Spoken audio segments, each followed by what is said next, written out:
அச்சுறுத்தல் இருக்கிறது. எனவே நான் அனைத்து கட்சி தலைவர்களையும் திமுக உள்ளிட்டு காங்கிரஸ் உள்ளிட்டு சிபிஐ சிபிஎம் தோழர் திருமாவளவன் அவர்கள், எம்பிக்கள், நாடாளுமன்ற எம்பிக்கள் திருமாவளவன் அவர்கள், வெங்கடேசன் அவர்கள், ஆராசா அவர்கள், இப்படி எல்லோரையும் சந்தித்து இந்த பிரச்சனையிலே உரிய நடவடிக்கை கோரி நான் எல்லோரையும் சந்திக்க இருக்கிறேன்.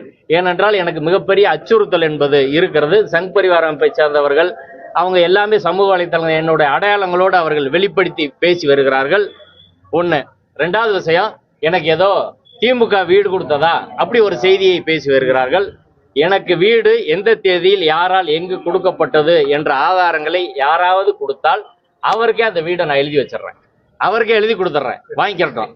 வேற என்னென்ன யாருக்கு எனக்கு கொடுத்தாங்கன்னு ஏதாவது ஆதாரங்களோடு நிரூபித்தால் அவர்களுக்கே நான் அதை கொடுக்க தயாராக இருக்கிறேன் என்று நேரடியாக தமிழக மக்களுக்கு பகிரங்கமாக பேசியவர்கள் எல்லாம் நான் இந்த